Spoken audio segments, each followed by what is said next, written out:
Senhor, esteja conosco nesse momento em que falamos sobre Teus ensinamentos, em que tentamos trazê-los para os momentos atuais. Que sejamos tocados pelo Teu amor, para que ele seja uma constante em nossas atitudes diárias. Perdoa-nos por nossas falhas e inunda-nos com o sentimento do amor e da caridade, motivando-nos a cada dia fazer o nosso melhor. Que assim seja, graças a Deus. Sejam todos muito bem-vindos ao nosso encontro da Casa Sesma, via canal do YouTube. Que nossas palavras possam trazer luz e paz ao seu coração. O progresso, para ser legítimo, não pode prescindir da elevação moral dos homens, que se aure no Evangelho sempre atual.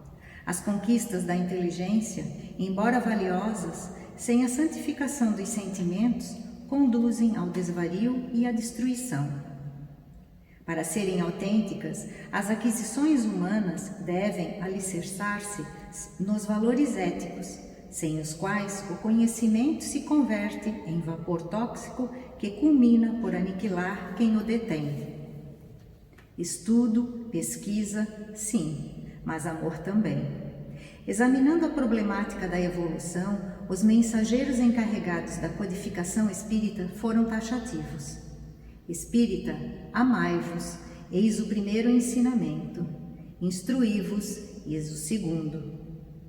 Nem o amor sem equilíbrio, arrebatamento que revela paixão e desconcerto interior, nem a instrução intelectual sem o conteúdo do amor, a transformar-se em vapor alucinante de vaidades perniciosas quão destrutivas. Sem o equilíbrio das duas asas, a ave não consegue voar, planando nas alturas. Amor e conhecimento são as asas harmoniosas para o progresso do homem e dos povos. Progresso que, não obstante as paixões nefastas ainda dominantes na natureza animal do homem, será possível alcançar. Inexoravelmente, o homem avança e, sem apelação, crescem as sociedades na direção da felicidade, porque é da lei que o espírito jamais retrocede, progredindo sempre, e com ele a sociedade humana, representada pelas nações, evoluindo sem cessar.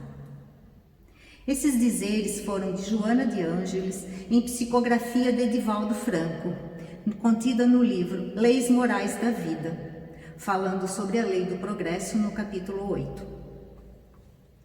Vivemos hoje uma realidade com avanços sem precedentes. A tecnologia, através da internet, por exemplo, que nos faz ter acesso a todos os acontecimentos no mundo em instantes, a ciência em todas as áreas, as pesquisas, a descoberta de novas doenças, respectivos tratamentos, passamos por anos com um grande avanço na área da tecnologia. Por isso, os alertas de Joana de Ângeles são importantíssimos. Embora os respeitáveis índices que atestam as valiosas conquistas do progresso científico nos múltiplos campos de realizações, não te descures da ação evangélica nos cometimentos evolutivos a que te afervoras. A astronáutica sonha por atingir as estrelas e decifrar-lhes a grandeza. O Evangelho permanece, cuidando do homem na terra, elucidando quanto aos deveres que lhe cumpre realizar. A cibernética elabora técnicas para lançá-lo com segurança através das distâncias imensuráveis. O Evangelho luta, porém, para equilibrá-lo na sociedade na qual cresce espiritualmente. A ciência, em geral, tenta resolver os problemas que afligem a criatura, impelindo-a para fora. O Evangelho projeta-lhe a claridade íntima, ajudando-a a romper as amarras que a fazem infeliz. Os métodos científicos atam os seres às conjunturas da sua limitação. O Evangelho libera-os dos impedimentos que os retêm na retaguarda da evolução. O tecnicismo procura amenizar as asperezas e as constrições que decorrem do mundo moderno. O Evangelho elucida quanto à razão dos sofrimentos e elimina os óbices que impedem o homem de avançar. O Evangelho de Jesus. Palavras que elucidam, que equilibram, que clareiam o nosso íntimo. Palavras que nos elucidam acerca dos deveres que devemos cumprir, que nos fazem entender a razão do sofrimento, que eliminam os óbices que nos impedem de avançar. Palavras que nos levam rumo à evolução do ser. Em especial hoje, vamos nos ater à tecnologia, que é produto da ciência e da engenharia, que através de seus instrumentos, métodos e técnicas, muitos nos auxiliam no nosso cotidiano. Porém, a tecnologia tanto pode nos auxiliar, como também pode ser prejudicial, se mal utilizada. As facilidades que a tecnologia nos trouxe foram muitas. Em casa, podemos acessar nossa conta bancária. Via internet, podemos pagar contas, consultar saldos, fazer transferências, aplicações. Se pensamos em viajar, passar um final de semana fora, da mesma forma, podemos, através da internet, comprar passagens aéreas, reservar hotéis, passeios. Podemos fazer compras pela internet. Podemos comprar produtos do outro continente. Temos à nossa disposição as mais variadas possibilidades, sem qualquer necessidade de sairmos de casa. Podemos assistir aulas, fazer cursos, faculdades, especializações, tudo online. Conseguimos acessar informações dos mais variados assuntos. Numa rápida pesquisa pelo Google, conseguimos saber a respeito de qualquer tema. Em diversos locais, bancos, shoppings, supermercados, centros comerciais, temos à nossa disposição os caixas eletrônicos, onde com cartão magnético podemos fazer saques, pagar contas, fazer transferências. Os avanços da tecnologia transformaram os nossos celulares. Antes, eles eram utilizados apenas como para ligações. Hoje, são smartphones, que combinam recursos de computadores com funcionalidades avançadas, através de diversos aplicativos que são executados pelo seu sistema operacional.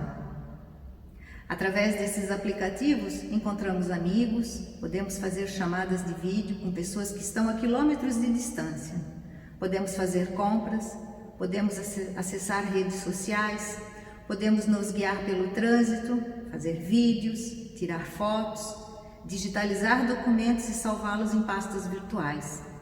Isso tudo é fantástico. Imaginemos o momento atual da pandemia do Covid sem que tivéssemos essas facilidades. Inimaginável, não é? Sem dúvida, toda a evolução tecnológica nos trouxe muitas facilidades.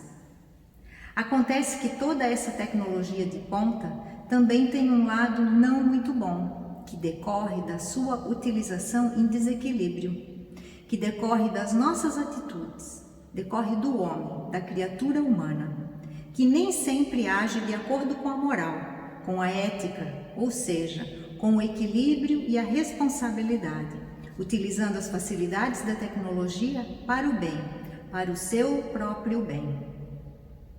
Lembremos os dizeres de Joana de Ângeles: sem o equilíbrio das duas asas, a ave não consegue voar planando nas alturas. E Joana colocou o amor e o conhecimento como sendo as asas harmoniosas para o progresso. Portanto, não há dúvidas de que todo o progresso tecnológico nos auxilia muito e faz parte do nosso processo evolutivo. Porém, temos que utilizá-lo com equilíbrio. Kardec, em O Livro dos Espíritos, na questão 783, questionou os benfeitores espirituais perguntando: o aperfeiçoamento da humanidade segue sempre uma marcha progressiva e lenta? Eles responderam: ao progresso regular e lento que resulta das forças das coisas. Mas quando um povo não avança bastante rápido, Deus lhe provoca, de tempos em tempos, um abalo físico ou moral que o transforma. Vê-se então que precisamos progredir.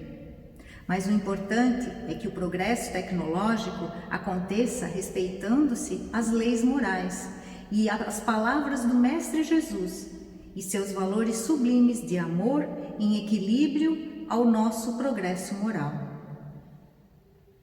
E onde está o desequilíbrio? No uso desenfreado das redes sociais, no abuso das notícias falsas, as fake news, tanto por quem as produz, como também por quem as divulga. Na utilização da internet para a propagação de perversidades, como podemos citar de exemplo a pedofilia. No afastamento das pessoas de convívio pessoal, que são substituídas por tablets, games e conversas e bate-papos online. Muitos de nós acabam se envolvendo em contatos à distância, em detrimento do convívio familiar, do contato com pessoas especiais que estão perto de nós. Devemos perceber que o desequilíbrio está no uso irresponsável da facilidade que a tecnologia trazida pela internet nos proporciona. Como está escrito num artigo publicado no site Momento Espírita, datado de 5 de julho de 2014. Abre aspas. Pensemos que esses dias de tecnologia geram em nós a responsabilidade de bem conviver com ela, dar-lhe a medida adequada, a fim de se utilizar dela sem fazer-se escravo. Ter a clara noção de sua abrangência e utilidade, mas nunca tê-la como substituta das coisas da alma e do coração.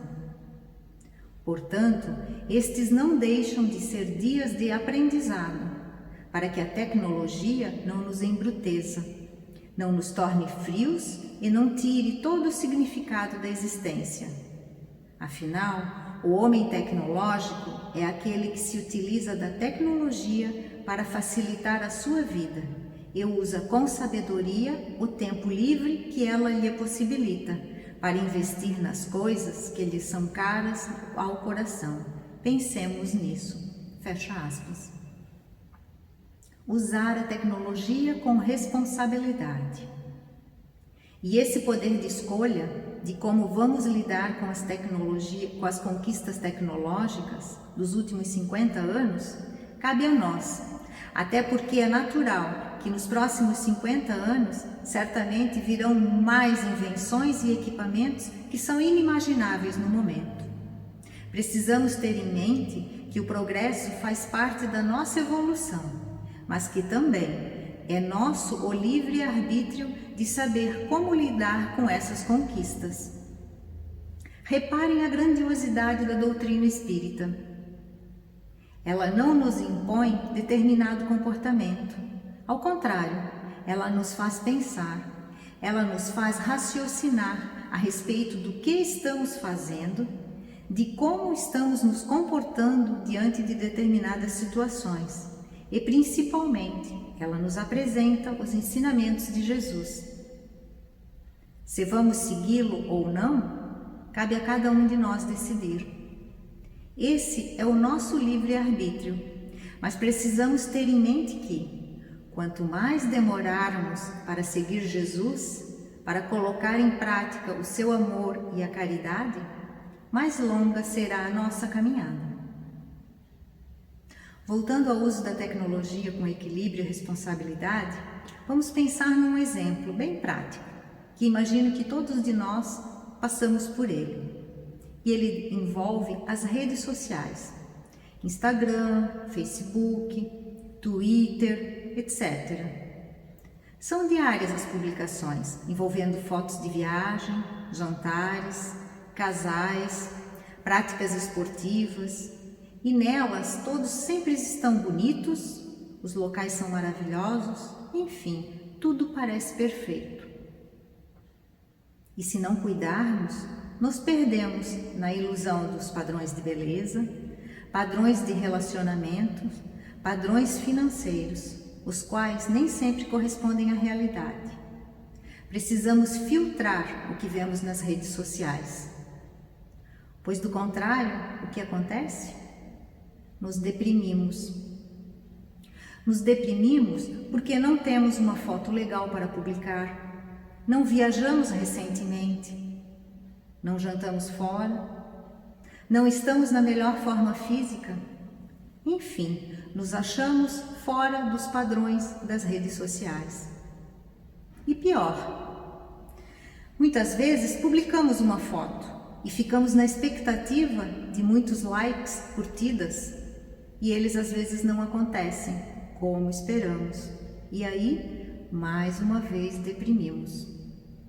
Convenhamos, isso não está certo. Não podemos deixar que esse sentimento invada o nosso coração. Precisamos despertar em nós o entendimento necessário para discernirmos o que é o mais importante é o que vivemos no nosso dia a dia. É o momento que vivenciamos em nosso lar, com nossos familiares, nossos amigos, nossos colegas de trabalho. Esses sim são momentos valiosos e quando tivermos esse sentimento bem definido em nossos corações, as redes sociais e seus respectivos likes e curtidas se tornarão menos importantes. Aqui está o nosso livre-arbítrio. Aqui está a nossa responsabilidade em perceber que o contato pessoal com quem está ao nosso redor, nosso pai, nossa mãe, filhos, irmãos, nossos parentes em geral, vizinhos, amigos, é o que temos de mais valioso e que não podemos desperdiçar. Esses momentos são muito especiais. O contato pessoal, um abraço, um beijo, uma palavra de carinho, não podem ser esquecidos, pois o amor é um sentimento que devemos expressar através de contatos pessoais, fazendo assim que nos sintamos mais felizes e prontos para vencer qualquer obstáculo em nosso cotidiano. Vamos nos abraçar, rir, chorar, acalentar, aconselhar, puxar a orelha, elogiar, seja lá o que for, mas vamos fazer tudo isso pessoalmente, deixando um pouco de lado aquelas horas que passamos curtindo publicações das redes sociais de pessoas que às vezes sequer conhecemos. Sinceramente, devemos pensar: o que isso me acrescenta? Isso me traz algum conhecimento? A comunicação virtual é importante também, sem dúvidas. Inclusive, atualmente, por conta da pandemia, ela tem sido fundamental, pois muitos de nossos filhos não estão podendo frequentar as escolas, faculdades, muitos de nós trabalharam em home office, muitos ainda trabalham. A nossa Casa Sesma, por exemplo, durante esse período, continuamos ativos virtualmente, com palestras sendo publicadas aqui pelo canal do YouTube, com atendimentos fraternos via telefone e chamadas de vídeo, com os cursos online do Pentateuco e das obras de André Luiz, bem como os encontros online entre os tarefeiros da casa para o Evangelho União. E tudo isso só foi possível diante do avanço tecnológico. Graças à tecnologia, apesar do isolamento social, conseguimos manter, de modo geral, nossas atividades pessoais e profissionais. Já pensaram como estaríamos se não tivéssemos a internet? É inimaginável, não é? Mas o que precisamos perceber é como lidar com os benefícios que a tecnologia nos trouxe. Temos que ser sensatos ao utilizá-la, ser responsáveis para avaliar como estamos usando a internet. Já pensaram, por exemplo, que 1 hora navegando em aplicativos que em nada nos acrescentam poderiam ser substituídas por uma leitura edificante? Por uma pesquisa sobre algum assunto que porventura não conhecemos? Ouvindo uma palestra, assistindo um documentário? Pesquisando esse assunto, encontrei na internet uma matéria que se aplica a todos nós. Assim escreveu a jornalista Andréia Porto, sob o título: Quantas telas disputam a sua atenção? Disse ela: se você parar para pensar, estamos sempre ligados em telas, computadores, tablets, celulares, telas em elevadores, aeroportos, telas de cinema, aulas online, telas em relógios de ruas. Quase me esqueci dela, a televisão, a que ocupa um lugar de destaque na casa. São tantas telas e tão fascinantes as suas possibilidades que muitas vezes não nos damos conta de que podemos dar um tempo, uma trégua. Quando, em raros momentos, estamos sem alguma atividade, por exemplo, na sala de espera de uma consulta, no trânsito, sozinhos em casa, aquela calma até nos incomoda. Hoje, 69% dos brasileiros acreditam que a tecnologia melhorou a sua qualidade de vida. A companhia é tão grande que 50% dos usuários dormem com seus telefones ao alcance das mãos. Aproximadamente 25% das pessoas consultam seus dispositivos eletrônicos durante um jantar com amigos, o que eu acho lamentável, mas já cheguei a fazer, para desespero do marido, disse a jornalista. 49% das pessoas se aborrecem caso esqueçam o seu celular depois que saiu de casa. Parece que estamos sem roupa, não parece? Tecnologia é tudo de bom. O segredo é a curadoria. Escolher o que se lê, assiste, compartilha e produz. E também ter limite e bom senso para usá-la. Fecha aspas. E destacou a jornalista de forma certeira: tecnologia é para ser aproveitada. Há muito conteúdo bom a ser explorado e aprendido. É como na vida, escolhas boas e construtivas. Seja inspirador e sintonize-se com o bem.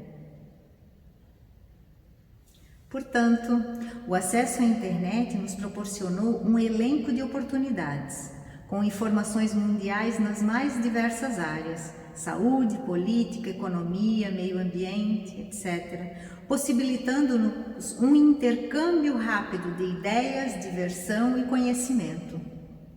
Porém, a mesma internet vem sendo utilizada inadequadamente, como salientado por Joana de Ângeles em Psicografia de Divaldo Franco, no livro Entrega-te a Deus. Disse ela: nada obstante, o mesmo veículo tem sido utilizado de maneira perversa por pessoas destituídas de sentimentos éticos, de dignidade, psicopatas graves abrindo as comportas de suas paixões servis e desencaminhando pessoas inexperientes mediante intercâmbio devasso, corruptor, mentiroso, abrindo as comportas para inumeráveis crimes que vêm sendo catalogados por especialistas preocupados com a verdadeira pandemia de pedófilos, de depressivos que se permitem o suicídio, a anorexia, a bulimia, exteriorizando conflitos perturbadores que são assimilados por outros indivíduos insensatos. Pessoas inescrupulosas, denominadas hackers, penetram os segredos das entidades familiares e bancárias, assim como de outras pessoas, produzindo prejuízos incalculáveis, ao mesmo tempo que se utilizam de senhas e números de cartões de crédito e de débito, infernizando a vida dos seus legítimos possuidores. O problema, portanto, não é a da valiosa tecnologia de ponta, mas da criatura humana em si mesma, que a pode utilizar para salvar milhões de vidas, assim como para disparar armas inteligentes que ceifariam aos milhares de uma só vez. Enquanto não haja correspondente desenvolvimento ético-moral, enfrentar-se-ão graves mutilações nas estruturas da sociedade, com os danos advindos do mau uso desse valioso instrumento que não pode ficar ignorado. Para onde se volte o ser humano, na atualidade, defrontará as notáveis conquistas tecnológicas, facilitando a existência ou, infelizmente, criando-lhe situações lamentáveis. As gloriosas conquistas da inteligência, respeitáveis e valiosas, ainda carecem das aquisições morais, a fim de tornar o ser humano realmente ditoso e pleno, o que certamente ocorrerá, embora ainda não haja sucedido. Fecha aspas. Precisamos então refletir. Qual é o nosso desafio? Progredir além das guerras, progredir além dos conflitos, progredir além da ganância e do poder, progredir em sintonia com os valores sublimes de amor e caridade ensinados pelo Cristo. Precisamos usar a tecnologia a nosso favor, permitindo-nos ter uma vida plena e saudável e aproveitando as facilidades que ela nos dá para desenvolver nossa consciência e espiritualidade. Conforme sugerido por Joana de Ângeles no livro Entrega-te a Deus, ao Evangelho de Jesus cabe a tarefa de oferecer o amor como solução para os graves problemas que aturdem e desorientam as massas. As lições do Sermão da Montanha preencherão o vazio existencial e reunirão os seres humanos numa grande família, apesar de suas diferenças compreensíveis, dando lugar ao mundo de regeneração que se aproxima. Fecha aspas. Fica então a sugestão. Em tudo o que fizermos, lembremos dos ensinamentos de Jesus. A tecnologia nos ajuda? Ótimo! Vamos aproveitá-la. Vamos pesquisar, vamos estudar, vamos melhorar nossos conhecimentos. Mas não sejamos escravos dela. Não desperdicemos nosso precioso tempo com assuntos que nada nos acrescentam. Lembremos os dizeres de Paulo na primeira carta a Coríntios: tudo posso, mas nem tudo me convém. Isso é discernimento, é sabermos o que podemos e o que não devemos. E é no Evangelho segundo o Espiritismo que extraímos a mensagem enviada por Kardec pelo benfeitor espiritual Fenelon em 1961, a qual é perfeita para os nossos dias atuais. A revolução que se prepara é mais moral do que material. Os grandes espíritos, mensageiros divinos, insuflam a fé, para que todos vós, obreiros esclarecidos e ardentes, façais ouvir a voz humilde. Porque vós sois o grão de areia, mas sem os grãos de areia não haveriam as montanhas. Assim, portanto, que essas palavras, nós somos pequenos, não tenha sentido para vós. A cada um a sua missão, a cada um o seu trabalho. A formiga não constrói o seu formigueiro e animaizinhos insignificantes não formam continentes? A nova cruzada começou, apóstolos da paz universal, e não da guerra, modernos São Bernardos, olhai para a frente e marchai. A lei dos mundos é a lei do progresso. Vamos despertar em nosso íntimo as virtudes do amor e da caridade ensinadas por Jesus, e em especial, amando-nos uns aos outros, como Ele nos amou, rumo à nossa evolução espiritual, rumo ao mundo de regeneração. Jesus é a luz do mundo, o caminho, a verdade e a vida. Que a paz esteja convosco.